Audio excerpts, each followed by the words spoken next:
ସନ୍ଧ୍ୟା 28 ତାରିଖ ଶନିବାର ଦିନ ଧର୍ମଶାଳା ମହୋତ୍ସବ ପଡ଼ିଆରେ ଦୀନଦୟାଲ ଉପାଧ୍ୟାୟଙ୍କର 25 ତାରିଖ ଯେଉଁ ଗଲା ଜନ୍ମ ଜୟନ୍ତୀ ଗଲା, ଜୟନ୍ତୀ ପାଇଁ ଆମେ ଶନିବାର ଦିନ 28 ତାରିଖ ଦିନ ଆମେ ଗୋଟେ ମାଗଣା ବିଶାଳ ମାଗଣା ସ୍ୱାସ୍ଥ୍ୟ ଶିବିର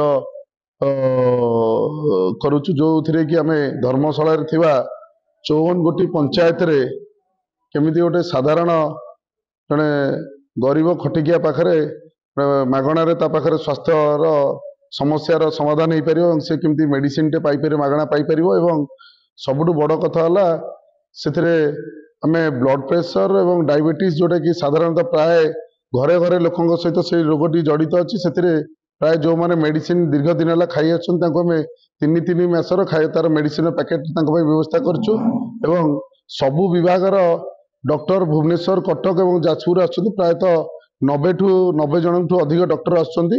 ଏବଂ ସେଥିରେ ଆମର ମାନ୍ୟବର ସ୍ୱାସ୍ଥ୍ୟ ମନ୍ତ୍ରୀ ଏବଂ ଆମର ମାନ୍ୟବର ମନ୍ତ୍ରୀ ଆମର ଟେକ୍ସଟାଇଲ ମନ୍ତ୍ରୀ ଏବଂ ମାନ୍ୟବର ମନ୍ତ୍ରୀ ଇଣ୍ଡଷ୍ଟ୍ରି ସେକ୍ଟରର ସେମାନେ ଏବଂ ଅନ୍ୟାନ୍ୟ ଆମର ବିଧାୟକ ଆମର ଅମରାଇ ବର୍ଚଣା, ବିଧାୟକ ଆମର ଉପାସନା ସମସ୍ତେ ଆସିକି ଯୋଗଦାନ ଦେଉଛନ୍ତି। ତେଣୁ ଏଥିରେ ଗୋଟେ ସାରା ଯାଜପୁର ନେ ସାରା ଓଡ଼ିଶା ପାଇଁ ଗୋଟେ ସମସ୍ତଙ୍କ ପାଇଁ ଗୋଟେ ବଡ଼ ମେସେଜ ଯିବ କି ସମସ୍ତେ ଏଇ ଟାଇପ୍ର କାର୍ଯ୍ୟ କରି ଆମେ ସାଧାରଣ ନିଷ୍ପେଷିତ ଅବହେଳିତ ଲୋକଟେ ଏବଂ ଖଟିକିଆ ଲୋକଟାର କେମିତି ତାର ଆମେ ତାକୁ ସାଧାରଣ ଗୋଟେ ମେଡିସିନଟେ ଯେତେବେଳେ କିଣିପାରୁନି ସେଥିରେ ବଞ୍ଚିତ ରହିବ, ସେଇ ଯୋଗୁଁ ସେ ଅଭିଯାନ ଚାଲୁ ରହିବ। ଏବଂ ଏଇ ଅଭିଯାନ ପ୍ରାୟ ଆମେ ପ୍ରୟାସ କରିବୁ ପ୍ରତି 3 ରୁ 4 ମାସ ଭିତରେ ଗୋଟେ ଜାଗାରେ ଜୋନରେ କରିବା ପାଇଁ। ଏଇଠୁ ମହୋତ୍ସବ ପଡ଼ିଆରୁ ଏଇଟା ଷ୍ଟାର୍ଟ କରୁଛୁ।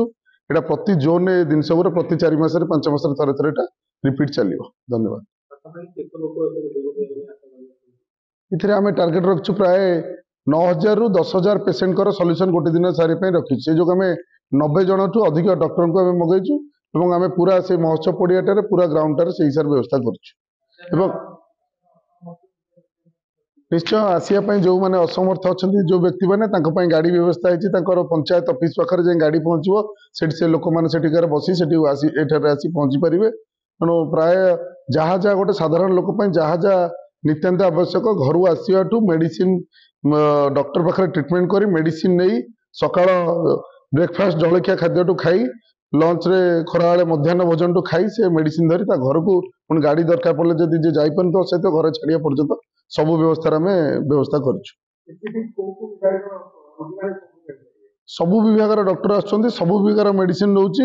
ଏମିତି କୋଉ ବିଭାଗ ନାହିଁ ଯେ ସେଥିରେ ଆସୁନାହାନ୍ତି।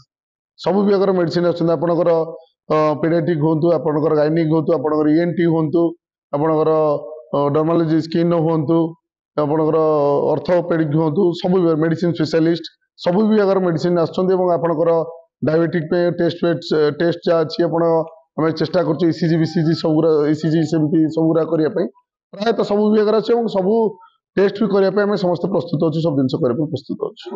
ନିଶ୍ଚୟ ଆମ ଯଥା ସମ୍ଭବ ଯେଉଁ ପେସେଣ୍ଟ ମାନଙ୍କର ଏଇଠି ଆମେ ଯାହା ଟ୍ରିଟମେଣ୍ଟ କରିବୁ ହେଲା,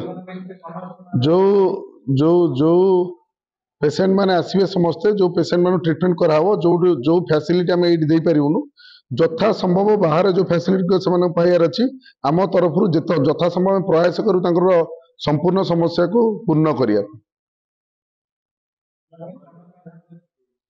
ଦିନ 8:30ଟାରୁ ସନ୍ଧ୍ୟା 4:30 ପର୍ଯ୍ୟନ୍ତ ଆମର ଏ କାର୍ଯ୍ୟକ୍ରମ ଚାଲୁ ରହିବ। 8:30ଟାରୁ ଡକ୍ଟର ମାନେ ପେସେଣ୍ଟ ଦେଖିବା ଆରମ୍ଭ କରିବେ। 8:30ଟାରୁ ମେଡିସିନ ଦେବା ଆରମ୍ଭ ହୋଇଯିବ। ଦିନ 8:30ଟାରୁ ଖାଦ୍ୟପେୟ ବି ଆରମ୍ଭ ହୋଇଯିବ। 4:30ରୁ 5ଟା ଭିତରେ ସରିବ।